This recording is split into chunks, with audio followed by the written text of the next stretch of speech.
வணக்கம் மக்களே. இந்த வீடியோ இப்போ லைவாக எடுத்து அப்லோட் பண்ணுது.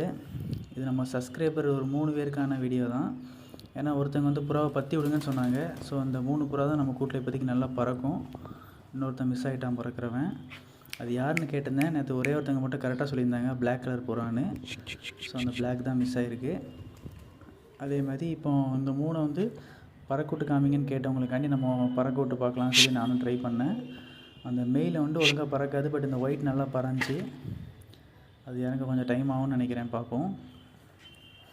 அதே மாதிரி இன்னொருத்தங்க என்ன கேட்டிருந்தாங்கன்னா, புறாவை டைமிங் பறக்கிறது எப்படி இன்க்ரீஸ் பண்ணுறதுன்னு கேட்டிருந்தாங்க. எனக்கு வந்து அந்தளவுக்கு தெரியாது. ஏன்னா நான் தவுடால் பறவை அதெல்லாம் கம்மியாக தான் வளர்த்தேன், சும்மா ஆசைக்கு தான் வளர்த்தேன். ஸோ நம்ம ரொம்ப பறக்க விட்டு பார்த்தது இல்லை. நம்மகிட்ட வந்து ஒரு 3 மணி நேரம் வரைக்கும் பறந்துருக்கு. அது வந்து நம்ம நல்ல பிளட் லைனாக பார்த்து வாங்கிட்டு வந்தோம்னா அது பேரண்ட்ஸ் பறந்துருக்கும். ஸோ அந்த புறா நம்ம சும்மா பற்றி விட்டாலே பறக்கும். அது டைமிங் இன்க்ரீஸ் பண்ணணும் அப்படின்னு நினச்சிங்கன்னா, எனக்கு தெரிஞ்சதை நான் சொல்கிறேன், பட் எந்த அளவுக்கு ஒர்க் அவுட் ஆகும்னு தெரில. அது வந்து புறாவை வந்து நீங்கள் மார்னிங்கே பற்றி விடணும். வெயில் அடிக்கையில் அந்த டைமில் பற்றக்கூடாது. அப்படி இல்லைன்னா உங்கள் புறா கம்மியாக தான் பறக்குது அப்படின்னா நீங்கள் ஈவினிங் போல் பற்றி விடலாம். ஒரு 3 மணி போல் பற்றி விட்டிங்கன்னா எப்படியும் ஒரு 5 மணி வரைக்கும் பறக்கும். நம்ம கீழே இறக்க விடாமல் கொஞ்சம் கொஞ்சம் பற்றி விட்டோம்னா பறக்கும். அதே மாதிரி அது பறக்க விட்றையில் இப்போ நீங்கள் இந்த ஒரு செலக்டிவாக ஒரு 3 புறா வச்சுருக்கீங்க, அதுதான் பறவை புறான்னா அதை மட்டும்தான் நீங்கள் வெளியே எடுத்து விட்டு பறக்க விடணுமே தவிர்த்து கூட வேறு எந்த புறாவும் கம்மியாக பறக்கிற புறா எதையுமே நம்ம விட்டுறக்கூடாது. ஏன்னா கம்மியாக பறக்கிற புறா ஏதாச்சும் கூட பறந்துச்சுன்னா அது இறங்கிச்சின்னா இதுவும் கூட சேர்ந்து இறங்கிடும். ஸோ நம்ம டைம் இன்க்ரீஸ் பண்ணோம் அப்படின்னு நீங்கள் நினச்சிங்கன்னா நல்லா பறக்கிற புறாவை மட்டும் பறக்க விடணும்.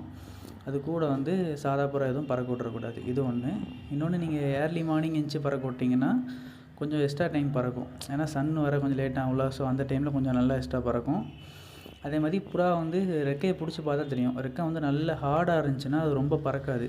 ஸோ அந்த மாதிரி புறாவை பறக்க வைக்கிறதுக்கு என்ன பண்ணணுன்னா, அதை பிடிச்சி நல்லா தண்ணியில் முக்கி விட்டுறணும். ஃபுல்லாக தண்ணியில் முக்கி விட்டு வெயிலில் காய போட்டோன்னா புறா ஓரளவுக்கு ரெக்கை கொஞ்சம் லூஸ் ஆகும்.